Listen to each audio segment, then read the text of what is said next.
प्रेम से बोलिए शंकर भगवान की जय। हर हर महादेव। देवों का देव महादेव जी के चरण में प्रणाम करती हूँ, मेरा प्रणाम स्वीकार हो। माता गौरव पार्वती गणपत ललनवा के चरण में प्रणाम करती हूँ, मेरा प्रणाम स्वीकार हो। गुरु भाई बहना, मैं एक कथा सुनाने जा रही हूँ, इस कथा को पूरा सुनिए और रहस्य जानिए। हर हर महादेव। गुरु भाई बहना, लीलापुर नगर में एक राजा रहते थे और एक रानी। राजा साहब का बहुत बड़ा बड़ा बिजनेस था। राजा साहब के पास धन का कोई कमी नहीं था। राजा साहब प्रतिदिन माता लक्ष्मी का पूजा किया करते थे और रानी भी कम नहीं। रानी भगवान विष्णु और माता लक्ष्मी का पूजा किया करते थे। धीरे धीरे समय बीता गुरु भाई बहना, और रानी जो है रानी गर्भवती रह गई।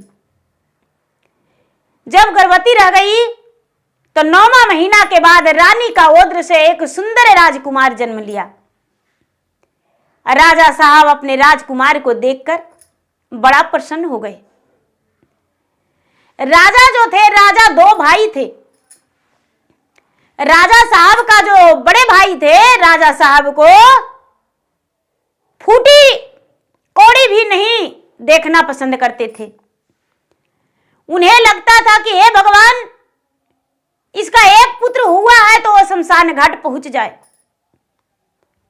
राजा साहब का भाई जो थे धीरेन्द्र सिंह, राजा धीरेन्द्र, वो बहुत जलनशील थे। अपने भाई को खुश देखना नहीं पसंद करते थे। लीलापुर में जो राजा लीला थे, वो तो भगवान के भक्त थे। भला उसे कैसे कोई किसी प्रकार के दुख पहुंचा सकता था। धीरे धीरे समय बीता, 3 से 4 साल बीता दीदी, और राजा लीला जो थे, लीलापुर के राजा लीला, उनकी पत्नी फिर से गर्भवती हो गई। और जब गर्भवती हो गई तो 9वां महीना के बाद एक सुंदर राजकुमार हो गया। जो राजा धीरेन्द्र थे वो निसंतान थे, उनका कोई संतान नहीं थे। राजा लीला और राजा धीरेन्द्र दोनों भाई थे, लेकिन राजपाट जो है राजा लीला ही संभाल रहे थे। दोनों भाई में बंटवारा था। धीरे धीरे समय बीता। जब छोटा पुत्र जन्म लिया राजा को, धीरे धीरे समय बीता। 4 साल 5 साल, धीरे धीरे धीरे धीरे धीरे धीरे बड़ा बेटा जो है 15 साल का हो गया और छोटा जो है 12 साल का हो गया। सब लोग कहने लगे कि ये राजा साहब, जितना लीलापुर नगर के लोग थे सबको कहने लगे कि ये राजा साहब, आप अपना बेटा को विवाह कर दीजिए। राजा कहते हैं कि भला पूरे जब प्रजा मेरा कह रहे हैं तो हम ब्याह क्यों नहीं करेंगे। राजा लीला धीरेन्द्र को अपने बड़े भाई को कहने गए कि भैया, मेरा तो 2 पुत्र है, लेकिन बड़ा पुत्र आपका हिस्से का रह जाएगा और छोटा मेरा, क्योंकि आप निसंतान है भैया, तो आपके देखभाल के लिए मैं अपना बड़ा पुत्र को आपको गोद दे देता हूं। राजा धीरेन्द्र कहते हैं कि अरे लालची पापी दुष्ट, तुम मेरे धन के लालच में अपना पुत्र देने आए हो। हम तुम्हारा पुत्र को नहीं ले सकते हैं और अपने हिस्से में एक फूटी कौड़ी भी तुम्हें नहीं देंगे। राजा लीला कहते हैं कि नहीं भैया, मेरे मन में ऐसा कुछ भी नहीं था, हम ये विचार नहीं रखे थे, कोई बात नहीं। राजा धीरेन्द्र का जो छोटे भाई थे राजा लीला, वो क्या करते हैं, अपने बड़े बेटा को शादी कर देते हैं और उनके घर में दुल्हन आ जाती है। जब दुल्हन आ जाती है दीदी, तो भगवान के भोलेनाथ के भक्त थी। जैसे राजा रानी भगवान विष्णु और माता लक्ष्मी का पूजा करते थे, ठीक उसी तरह राजा की बड़ी बहू जो थी भगवान के भक्त थी, भोलेनाथ के भक्ति थी। प्रतिदिन वो मंदिर जाया करती थी और पूजा पाठ किया करती थी। धीरे धीरे समय बीतता चला गया। राजा का दिन दोगुना रात चौगुना आमदनी बढ़ गया। बिजनेस में उनका कोई घाटा कभी नहीं लगा। बिजनेस तो उनका बहुत ज्यादा तेजी से चल रहा था। राजा तो कोशिश करते थे कि इतना ही करें और उससे बहुत ज्यादा उनका बिजनेस आगे हो जाता था। कभी भी उनका घाटा नहीं हुआ, मुनाफा ही होते रह गया। धीरे धीरे गुरु भाई बहना राजा का छोटा बेटा भी सयाना हो गया और छोटा बेटा को भी राजा विवाह कर दिए। जब छोटा बेटा भी विवाह कर दिए तो राजा की जो छोटी बहू थी उसका नाम लक्ष्मी था। छोटी बहू का नाम लक्ष्मी था। वो तो माता लक्ष्मी का सच्चा भक्ति करने वाली थी। माता लक्ष्मी का पूजा पाठ में कोई कमी नहीं करती थी। माता लक्ष्मी का प्रतिदिन पूजा पाठ करती थी। माता लक्ष्मी उसका भक्ति से प्रसन्न होकर उसे दर्शन दिया करते थे। और जब भी माता लक्ष्मी दर्शन देते थे दीदी, तो लक्ष्मी जो थी राजा की छोटी बहू माता लक्ष्मी से ही कहती थी कि हे माता लक्ष्मी, मुझे कुछ नहीं चाहिए, मुझे परिवार का खुशी चाहिए। जब मेरा परिवार खुश रहेंगे तो हम भी खुश रहेंगे। माता लक्ष्मी जो है उसका भक्ति से बड़े प्रसन्न थे। धीरे धीरे धीरे धीरे समय बीतता गया। अब तो राजा धीरेन्द्र अपने भाई को खुशी देखकर एकदम जल भून रहे थे। उन्हें लग रहा था कि हे भगवान, मेरा भाई तो बहुत आगे बढ़ चुका है। इसका 2 बेटा और 2 बहू, अब कोई भी बिजनेस में पीछे नहीं। अब कैसे करके मैं इसका घर बर्बाद करूं, मुझे समझ में नहीं आता है। करूं तो क्या करूं, कोई उपाय करना पड़ेगा। हे भगवान, कोई तो रास्ता दिखा दीजिए भोलेनाथ। हे प्रभु, हे शनिदेव, कोई रास्ता दिखा दीजिए। उनका मन में ख्याल आया कि हाँ, यहाँ के जो ब्राह्मण है, राज पुरोहित है, मैं उनके पास जाता हूं और उनसे कुछ राय सलाह लेता हूं। जाके और बोले कि राज पुरोहित जी, आप तो भूखे मर जाएंगे। कहते हैं कि कैसे? तो जो मेरा भाई है छोटा, उसका कारोबार तो बहुत आगे चल रहा है। आपको तो उस घर में कभी भी पूजा पाठ के लिए नहीं बुलाएगा, कभी भी अपने घर में आगमन नहीं करेगा। जो राज पुरोहित है कहते हैं ब्राह्मण की कैसे? तो कैसे क्या आप नहीं जानते हैं? जिस घर में इतना तरक्की हो उस घर में ब्राह्मण का क्या काम? यदि उस घर में दरिद्रा का प्रवेश हो जाएगा, जो लक्ष्मी माता है वो नाराज हो जाएंगे, तभी आपका घर उस घर में आगमन होगा कि भाई मैं परेशान इतना कैसे हूं। राज पुरोहित मन में सोचने लगे कि हाँ, आप तो सच कहते हैं, आपकी बात तो बिल्कुल 100% सही है। और जो राज पुरोहित है वो क्या किए कि अपने गुरु के पास गए और कहते हैं कि महाराज, मुझे कुछ उपाय बताइए। उनका गुरु कहते हैं कि क्या? तो महाराज क्या बताऊं, एक राजा है और उसका 2 बहू 2 बेटा, उनके घर में बड़ा तरक्की हो रहा है, बहुत आगे है। उनका विनाश के कुछ कारण बता दीजिए जिसमें उनका आगे का तरक्की नहीं हो। देखिए दीदी, कैसे कैसे लोग होते हैं। उनका गुरु है, कहते हैं कि आहा, जब शाम का समय हो, सांझ बाती का टाइम हो, उसी समय जाइए उसके घर, राजा के घर, और जाके राजा से बोलिए कि हे राजन, जिस घर में आपका पूजा होता है उस घर में एक पित्तल का लोटा है, कलश रखा हुआ, जिसमें नारियल भी है, पैसा कसैली, फूल, अक्षत उसमें डाला हुआ है। यदि शाम का समय में उसको नहीं हटाए तो आपका घर में अग्नि लग जाएगा और दरिद्रा का वास हो जाएगा। आप जितना जल्दी हटा दीजिए। और राजा जो है वो कलश हटा देंगे और आपको यही बोलना है कि राजा साहब लाइए, हम नदी में इसे परवा कर देंगे और अपना घर लेकर आ जाइएगा उस कलश को। तब आपके मन चाहा इच्छा पूरा हो जाएगा। राजा के घर में शनिचरा का प्रवेश हो जाएगा, दरिद्रा का प्रवेश हो जाएगा और लक्ष्मी माता का उस घर से निकलना पड़ेगा। जो राजपुरोहित है वो बड़ा मन खुश हो गए और उनका इच्छा में हुआ कि आहा, अब तो हम धनवान हो जाएंगे। जाके रात बिताए अपना घर में। सवेरा हुआ, अब मन में उनका इच्छा जागृत हुआ कि अच्छा चले राज दरबार में, हम दोपहरे में ही चल जाएंगे।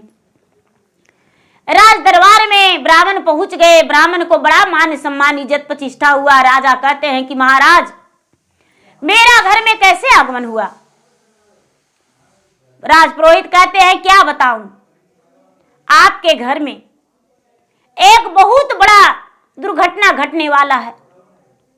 मेरा तो कलेजा कांप रहा है, मेरा तो जो शरीर है बेचैनी छा गया है। पूरे रात मुझे नींद नहीं आया। हम जो हैं बद्रीनाथ गए थे और बद्रीनाथ में आपके बारे में पूछे। आपके तो जानते हैं कि कुशल पूर्वक परिवार है, मैं भी चाहता हूं कि आपका परिवार कुशल पूर्वक रहे। तो हम पूछे कि भाई राजा के बारे में कुछ बताइए, क्या उनके समस्या है?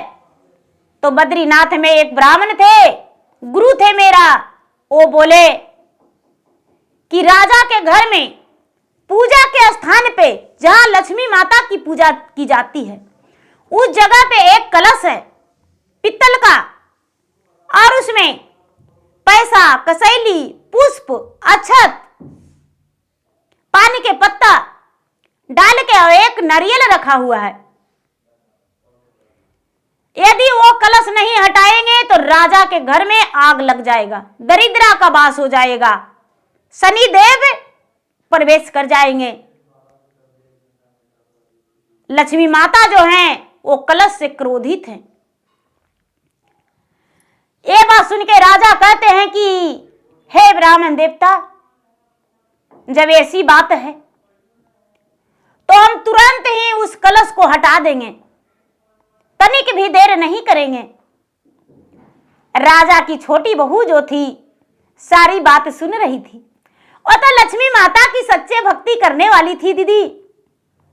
घर के अंदर गई, पूजा के स्थान में जल्दी से स्नान करके और एक दूसरा पीतल का लोटा, बड़ा सा लोटा ले ली, उसमें गंगा जल भर दी और लक्ष्मी माता से कहती है कि हे लक्ष्मी माता, मेरे घर पे लगता है किसी का बुरी नजर लग गया है, इसलिए मेरे जो पिताजी हैं वो अनजान हैं, उन्हें नहीं पता, लेकिन ये ब्राह्मण मेरा घर पे नजर लगाने आ गया है। और वो कलश का पानी उसमें डाल के दूसरा लोटा में और कलश में कोई दूसरा पानी भर दी छोटी बहू और भर के दे दी पैसा कसैली उसमें दूसरा डाल के कि लीजिए पिताजी, क्या क्यों मांग रहे थे इस कलश को? तो बहू रानी ब्राह्मण ने ऐसा ऐसा बोले हैं। ब्राह्मण उस कलश को लेकर चले गए। कलश को ले जाकर अपने पूजा रूम में धर दिए और उन्हें लगा कि अब तो राजा के घर में विपत आइए जाएगा और राजा जो है मेरे घर आइबे करेंगे। अब तो राजा मेरे घर आइबे करेंगे गिड़गिड़ाने। अच्छा कोई बात नहीं। ब्राह्मण के घर में वो कलश रखा रह गया दीदी, लेकिन राजा के घर में कुछ नहीं हुआ। छोटी बहू जो थी वो सब संभाल ली। लक्ष्मी माता जो हैं आसन पर बैठे रह गए और उनका घर में और तरक्की होने लगा। अब क्या होता है, धीरेन्द्र सिंह जो थे, राजा धीरेन्द्र सिंह, वो फिर से जाते हैं राजपुरोहित के पास और कहते हैं कि महाराज क्या है, आप कुछ नहीं किए। कहते हैं ब्राह्मण की क्या कहूं, मैं तो किया लेकिन मेरा पूरा नहीं हुआ। अब फिर से हम जाते हैं अपने गुरु के पास। जो राजपुरोहित है वो फिर से अपने गुरु के पास जाते हैं और जाके गुरु जी से सारी बातें सुनाते हैं। गुरु जी कहते हैं कि उसका छोटी बहू जो है बहुत सच्ची भक्ति करने वाली भगवान का है। जब तक राजा के बहू घर में रहेगी जब तक कुछ भी नहीं होने वाला है। लेकिन हाँ, एक उपाय है। कहते हैं क्या, तो राजा के दरवाजे पर एक गाय है, बड़ा सुंदर गाय है। गाय जो है वो दूध देती है। शाम के समय में उस गाय को यदि राजा से मांग लो और राजा दे देंगे तो आपका मन का इच्छा पूरा हो जाएगा। अब ब्राह्मण सोचते हैं कि हाँ, इसमें देर क्या। ब्राह्मण आए, राज दरबार में पहुंच गए और कहने लगे कि महाराज, राजा साहब दुखियारी का कुछ मदद करिए। राजा कहते हैं कि क्या मदद करूं महाराज, आप तो राजपुरोहित हैं, आपका दुख यानी पूरे प्रजा का दुख, क्या मदद करूं मुझे बताइए। राजा की बात सुनकर ब्राह्मण कहते हैं राजपुरोहित कि हे महाराज, मेरा एक 3 महीना का बच्चा है। मेरा पत्नी जो है स्वर्ग सिधार गई है और उस बच्चा को क्या पिलावें। हे महाराज, इस गाय को दे देते तो हम अपना बच्चा को प्रतिपाल कर लेते। राजा बड़े दुखी हो गए और कहने लगे कि महाराज, इतना बड़ा कांड हो गया और आप मुझे बताए नहीं, आपकी पत्नी स्वर्ग सिधार गई। हाँ महाराज, मैं क्या बताऊं, मेरा पत्नी जो है अब इस दुनिया को छोड़कर चल दी। कहते हैं कि अच्छा ऐसा बात है, तो अभी तुरंत हम गाय को दे देते हैं। ब्राह्मण कहते हैं कि महाराज, खाने को लिए आप नहीं पूछेंगे मुझे। राजा कहते हैं कि नहीं नहीं, खाना खा लीजिए। ब्राह्मण के मन में चल रहा था कि शाम के समय में गाय के ले जाएंगे। जब भोजन करने बैठे ब्राह्मण, तो राजा अपने बहू से कहने लगे कि छोटी बहू, क्या बताऊं, जो ब्राह्मण है वो बड़ा दुखी है, उनका पत्नी स्वर्ग सिधार गई है और गाय मांगने आए हैं, उन्हें गाय तो देना पड़ेगा। जो छोटी बहू थी लक्ष्मी, उसका नाम भी लक्ष्मी था। लक्ष्मी जात के लक्ष्मी माता के सामने माथा टेक कर कहती है कि हे माता, मेरा घर पे इस ब्राह्मण का बुरी नजर लग गया है। ये ब्राह्मण कैसा है, इसको कुछ ना कुछ सजा मिलना चाहिए और मैं अपने धन के बचाने के लिए, घर के खुशी बचाने के लिए मैं क्या करूं। लक्ष्मी माता है, कहते हैं कि 5 मुखी जोत में, दीपक में जोत लगा दो, गाय का घी उसमें भर दो और दरवाजे पे रख दो, 24 घंटा लगातार जले। और जो गाय है, गाय का भोजन बना के जल्दी जल्दी रोटी खिला दो, गरम गरम रोटी खिला के, और उसके बाद गाय को पीला रंग सिंदूर से मांग को टिक देना, उसका सींग में सुंदर सा गजला पहना देना और गाय माता को चरण छू देना। गाय माता तुम्हें हंसकर आशीर्वाद देंगे। जो लक्ष्मी है, लक्ष्मी माता के कहना मान ली और जल्दी से आटा गूंथ के रोटी बना के गाय माता को खिला देती है और खिला के घी और सिंदूर से उसका मांग को टीक देती है, सुंदर सा गजला पहना देती है।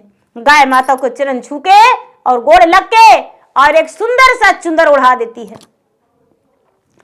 चुंदर उड़ा के और कहती है कि गाय माता, आज आप मेरे दरवाजे से जा रहे हैं। माता, मेरा दरवाजा सूना नहीं होना चाहिए। जिस मकसद से ब्राह्मण मेरा दरवाजा आपको छुड़ा रहा है, उसका इच्छा नहीं पूरा होना चाहिए। अब जो ब्राह्मण है उस शाम का समय में गाय का रस्सी पकड़ लिए और गाय को ले जाकर बांध दिए। जब बांध दिए तो गुरु भाई बहना घर के अंदर ब्राह्मण गए तो उनका पत्नी जो है कहती है कि महाराज एक गैया लेकर आए हैं, मेरे पास तो कई कई गैया पहले से थी। ब्राह्मण कहते हैं तनिक भी चिंता मत करो, ये बहुत ज्यादा दूध देने वाली है, आपसे मेरा घर में सोना चांदी रुपया पैसा की कमी नहीं रहेगा और दरवाजे दरवाजे जाकर पूजा पाठ नहीं कराना पड़ेगा। ब्राह्मणी इस बात को सुनकर बड़ा खुश हो गई गुरु भाई बहना, और गाय को जाके खूड़ धोई, चरण धोई, पूजा पाठ की। पूजा पाठ करके आरती उतार के घर के अंदर गई। आंगन में जाते ही पिछाड़ खा के गिर गई। अब तो ब्राह्मणी का बोलती बंद हो गया था, सांसें रुक गया।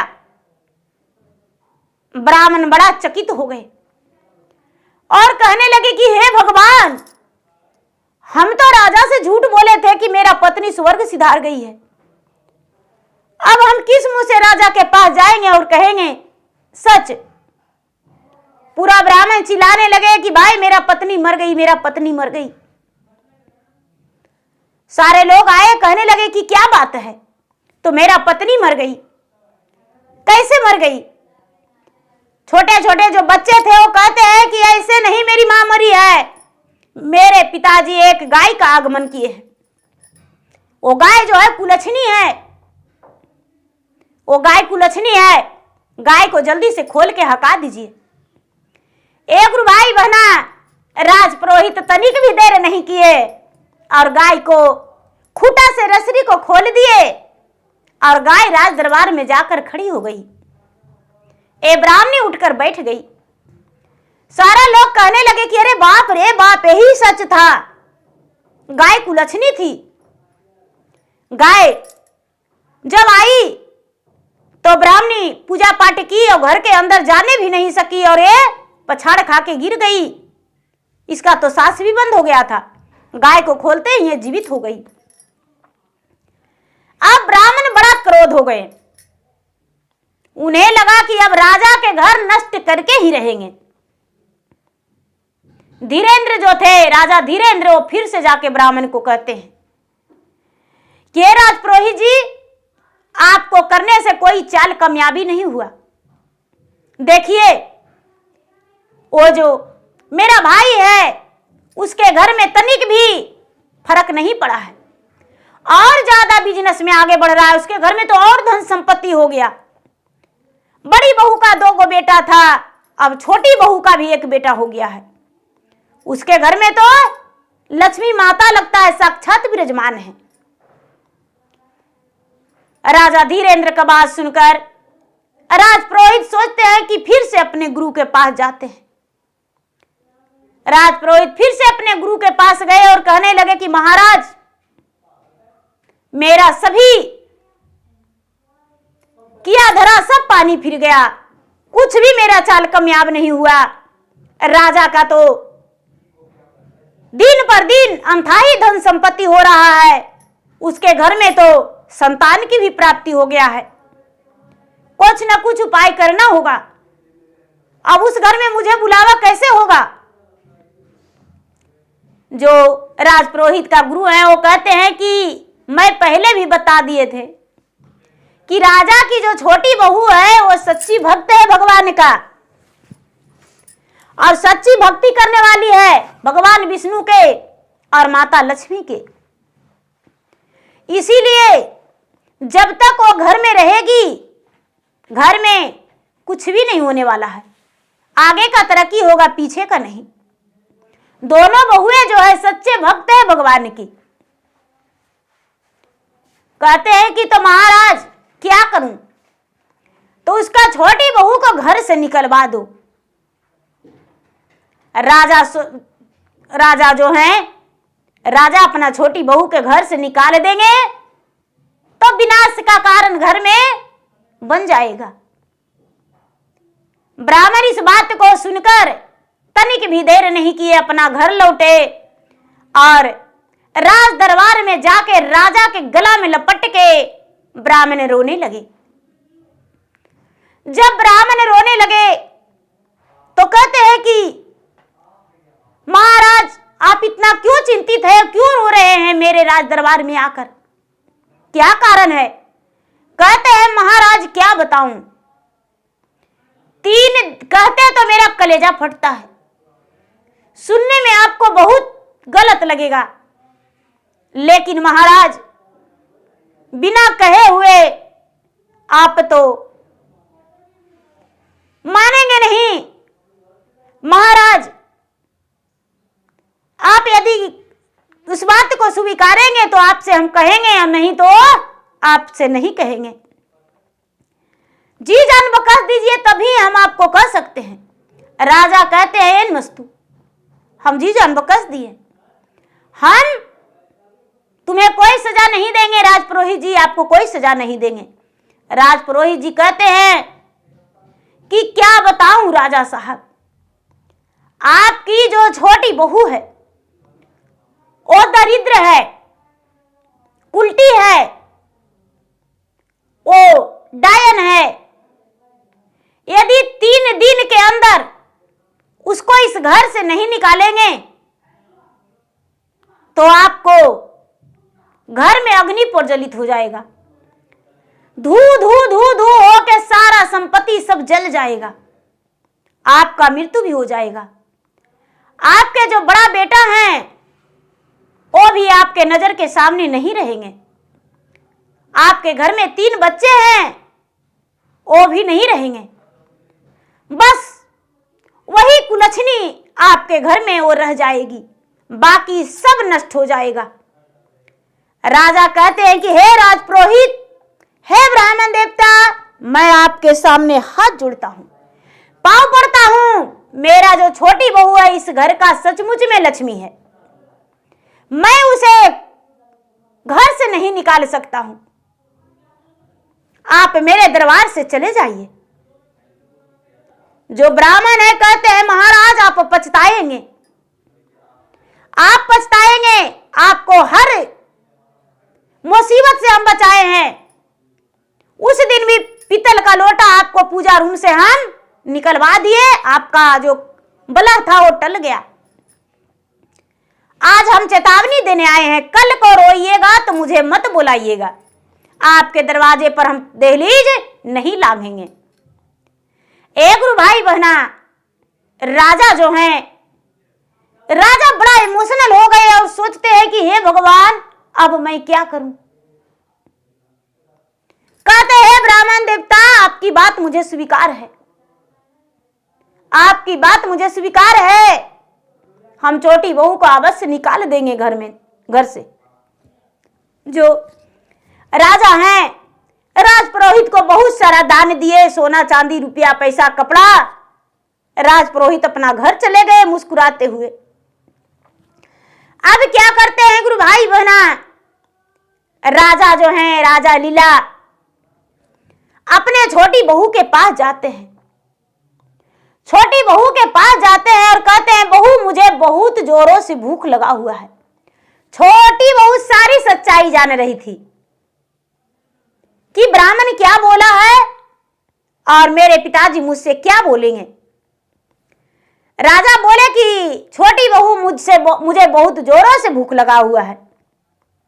छोटी बहू सुनकर बोली कि पिताजी हम तुरंत आपके लिए खाना लगाते हैं।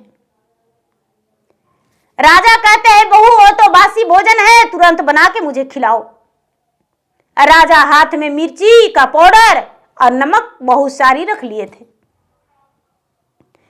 राजा साहब के छोटी बहू और बड़ी बहू दोनों मिलकर भोजन बनाई और भोजन बना के राजा साहब के आगे थाल में परोस दी। जब थाल में परोस दी गुरु भाई बना तो राजा साहब क्या करते हैं कि दाल में और सब्जी में पूरा नमक और मिर्ची डाल के और एक निवाला उठाएं, एक निवाला उठा के और छोटी बहू के कहते हैं कि बहू, तुम कैसे घर घराने की हो जो तुम मुझे खाली मिर्ची और नमक वाली खाना दे दी है? क्या मुझे मारने का मन है? बहू कहती है कि पिताजी, शायद भूल हो गया होगा, ज्यादा पड़ गया होगा, आपको हम दूसरी खाना देते हैं। और पिताजी आप नाराज मत होइए। राजा क्या करते हैं कि थाल जो है भोजन का फेंक देते हैं। बने हुए भोजन को कभी भी अपमान नहीं करना चाहिए दीदी। यदि आपके आगू में भोजन परसा जाता है तो आप खुशी खुशी उसको खा जाइए, क्योंकि उसके लिए लोगों का बहुत मेहनत करना पड़ता है। राजा जो है थाल फेंक दिए। जब थाल फेंक दिए, छोटी बहू कहती है पिताजी आप इतने नाराज क्यों हैं? राजा कहते हैं कि तुरंत मेरे घर से अभी निकल जाओ, हम तुम्हें अपना घर में एक मिनट भी देखना नहीं पसंद करते हैं। छोटी बहू माता लक्ष्मी के शरण में जाके कहती है कि हे माता, जिसका डर था वही हुआ। ब्राह्मण ने मेरा घर को बर्बाद कर दिया, अब क्या करूं? माता मुझे जाना होगा। लक्ष्मी माता कहते हैं कि पुत्री चिंता मत करो, एक दिन यही राजा तुम्हें हाथ जोड़ के विनती करके अपना घर में प्रवेश कराएगा। जाओ। इतना ही में राजा साहब का छोटे बेटा अपने बिजनेस पर से आ गए थे, धंधा पर से आ गए थे। जब अपने पत्नी को घर से बहराते हुए देखे तो अपने पिता से कहते हैं पिताजी क्या बात है? तो तुम्हारा पत्नी जो है इस घर के लिए सनिचरा है, इसीलिए हम इसको निकाल दिए हैं। छोटा बेटा कहते हैं कि पिताजी मेरा पत्नी जा रही है, हम भी यहां नहीं रहने वाले हैं, हम भी चले जाएंगे, हम भी इस घर में नहीं रहने वाले हैं। अब क्या होता है गुरु भाई बहना, राजा जो है राजा छोटी बहू को निकाल दिए, छोटा बेटा भी घर से चला गया। अब कहीं जाके किराए पर एक कमरा ले लिया, गोद में बच्चा था, कमरा ले लिए, लक्ष्मी माता के स्थान दे दिए और वही पूजा पाठ करने लगे। राजा के पास जो भी धन संपत्ति था सब नष्ट होने लगा। राजा के घर में रोज लड़ाई झगड़ा दुनिया के होने लगा। बड़ी बहू जो थी, बड़ी बहू कितना हो अच्छा से करती थी, लेकिन राजा चार बात कहिए देते थे, रानी चार बात कही देती थी। अब इनके घर में दरिद्रा का वास हो गया, राजा के घर में झगड़ा होने लगा। दुकानदारी में इनका जो बिजनेस है उसमें कारोबार में बड़ा घटी होने लगा। अब तो 10 के जगह पर 5 भी आना बड़ा मुश्किल हो गया था, 5 के आने के जगह पर 1 भी आना मुश्किल हो गया था। इनके घर में, राजा के घर में सारा बिजनेस जो है मंदा पड़ गया। जो छोटी वाली थी जहां थी वहां खुश थी। धीरे धीरे कुछ ही दिन के बाद वहां छोटा बेटा बहुत बड़ा सा घर ले लिए और घर में पूजा पाठ करके 4-6 महीना होते होते वहां रहने लगे। अब क्या होता है गुरु भाई बहना, साल बीतते बीतते राजा का सारा धन संपत्ति नष्ट हो गया। राजा का बड़ा बेटा भी घर छोड़कर त्याग करके निकल गए, बड़ी बहू भी निकल गई। राजा धीरेन्द्र जो है ब्राह्मण के पास गए और सोने से भरा सिक्का, सोने का सिक्का से भरा मोहरा दिए और बोले कि राजपुरोहित जी, मुझे भाई का बर्बादी देखने में बड़ा मजा आया, खुशी में आप मेरा धन ये ले लीजिए, स्वीकार लीजिए। ब्राह्मण उस धन को पाकर बड़ा खुश हो गए और ये जो ब्राह्मण थे, ब्राह्मण भी धीरेन्द्र का धन्यवाद किए कि महाराज आप जैसा किए, मैं आपका भाई का घर बर्बाद करने में एकदम कामयाब हो गए। गुरु भाई बहना, अब जो राजा लीला हैं उनके पास कोई धन संपत्ति नहीं रहा, नियति का खेल निराला है। राजा के पास कोई धन संपत्ति नहीं रहा, सारा धन संपत्ति नष्ट हो गया। अब सिर्फ घर रहा। राजा को खाने पीने का भी तरस हो गया, एक एक रोटी के लिए आधीन हो गए। अब एक रोटी भी मिलना मुश्किल हो गया। राजा रानी से कहते हैं कि हे रानी, अब मैं क्या करूं? अब मुझे समझ में नहीं आता है, कहां जाऊं, इसीलिए अपना प्राण को त्याग करने जा रहे हैं। रानी कहती है, स्वामीनाथ, जब आप ही नहीं तो हम रह के क्या करेंगे? हम भी अपना आपके साथ प्राण को त्याग कर देंगे। राजा और रानी दोनों घर से निकल गए अपने आत्महत्या करने के लिए।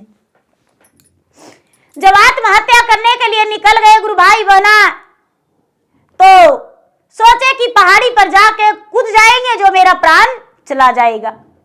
राजा रानी दोनों जा रहे थे। रास्ते में जो विष्णु भगवान है एक संत का रूप धारण कर लिए, पीला पीला वस्त्र में, एकदम सन्यासी रूप में प्रकट हुए। कहते हैं कि आप कहां जा रहे हैं? राजा कहते हैं, मैं क्या बताऊं संत महाराज, मेरा 2 बेटा था और 2 बहू थी। मेरा कारोबार बड़ा अच्छा से चल रहा था, मेरा घर बड़ा खुशहाली जीवन से बीत रहा था, मेरा घर में कोई कमी नहीं था। लेकिन क्या बताऊं, मेरा ही मती मारा गया था, जो कि हम अपना बहू को घर से निकाल दिए थे। और आज तो मेरा घर में नमक भी नहीं है कि उसे भी पी के सो जाऊं, इसलिए आत्महत्या करने जा रहे हैं। संत जी महाराज कहते हैं, यानी विष्णु भगवान, कि हे राजन, अपने छोटी बहू के सामने जाके हाथ जोड़ के और यदि माफी मांग लेंगे तो छोटी बहू घर लौट जाएगी। ये सब किया धरा आपका बड़े भाई जो धीरेन्द्र हैं, उन्हीं का किया धरा है। आपके भाई सब करवाए हैं ब्राह्मण से, और आप ब्राह्मण के चक्कर में आकर अपने परिवार को तोड़ दिए। दूसरे को बात में नहीं आना चाहिए। जो घर में वर्तमान में आप देख रहे हैं उसे देखकर खुशी रहना चाहिए। वो क्या जानता था कि तुम्हारा बहू अभागिन है? राजा कहते हैं कि तो मेरा बहू कहां है, मेरा बेटा कहां है? संत जी कहते हैं कि चलिए मेरे साथ, आपका बेटा और बहू का घर हम बताते हैं। संत जी लेकर गए राजा और रानी को छोटे बेटा के पास। जब छोटे बेटा के पास ले गए, छोटी बहू तो एक झलक में विष्णु भगवान को पहचान ली और जाके चरण छू के कहती है कि महाराज, आप आज बहुत बड़ा काम किए कि मेरे पिताजी को घर लौटा दिए। राजा बेटा और बहू से हाथ जोड़ के कहते हैं कि बेटा घर चलो, बहू घर चलो। छोटी बहू अपने ससुर को हाथ पकड़ के और कहती है, पिताजी शाम को भूला सुबह यदि घर आ जाए तो उसे भूला नहीं कहते। आप तो मुझे घर से निकाल दिए थे, लेकिन हम घर में अवश्य जाएंगे। भैया कहाँ है? मेरा बड़ी दीदी कहाँ है? राजा कहते हैं, वो भी तो घर छोड़ के चला गया। हम आत्महत्या करने जा रहे थे तो ये संत जी मुझे आत्महत्या करने से रोक लिए। छोटी वाली कहती है कि आप चिंता मत कीजिए पिताजी, हम भैया को भी और दीदी को भी अपना घर ले जाएंगे। वो घर भी मेरा है, ये घर भी मेरा है। एक गुरु भाई बहना, जो छोटी बहू थी भगवान विष्णु से यानी संत जी से कहती है कि स्वामीनाथ, आप तो मेरे भैया के बारे में जानते हैं, मेरे भैया कहाँ हैं? विष्णु भगवान वाला अंतर्यामी 3 लोक के मालिक कैसे कहेंगे नहीं जानते? कहते हाँ, हम तो उनका जानते हैं, चलिए आप सबको छोड़ देते हैं। विष्णु भगवान आगे आगे, राजा रानी, उनका बेटा बहू पोता सब जो है राजा के बड़े बेटा के पास सब पहुंचे। राजा की बड़ी बहू और बड़ा बेटा देखकर बड़ा चकित हो गए और कहने लगे कि अरे मेरा छोटी बहन, देवरानी कहूं या बहन करके बुलाऊं, तू कहां थी? घर का हालात तो बहुत खराब था। सासू मां प्रतिदिन झगड़ा करती थी, पिताजी भी कम नहीं। छोटी वाली कहती है कि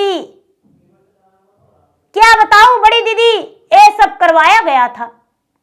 मेरा घर जो है कुटनिया के हाथ में पड़ गया था, कुटनिया के नजर लग गया था और इसी कारण ये सब बिखर गया। अब चलिए फिर से घर चलेंगे और बड़ा धूमधाम से पूजा करेंगे। एक गुरु भाई बहना, राजा रानी, उनका दोनों बेटा, दोनों बहू और सोए विष्णु भगवान और लक्ष्मी माता उसके घर में प्रवेश किए। अब तो जगमग जगमग पूरे राजमहल में ज्योति जलने लगा। जहां लक्ष्मी माता सोए चल जाएंगे तो कैसे ज्योति नहीं जलेगा, कैसे वहां भगवान प्रकट नहीं होवेंगे, कैसे धन लक्ष्मी सब नाराज रहेंगे। अन्न धन लक्ष्मी से भर गया।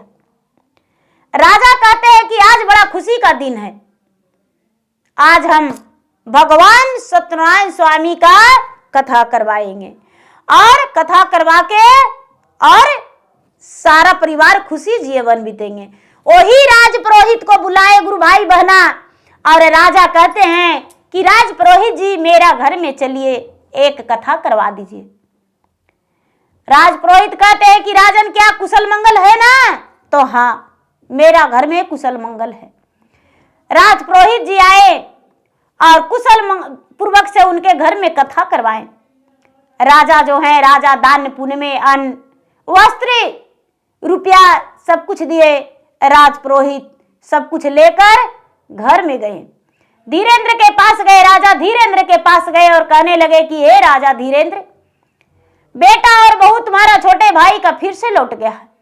उसके घर में तो जगमग ज्योति जल रहा है, जैसे लक्ष्मी माता का फिर से प्रवेश हो गया और सब परिवार खुश हैं।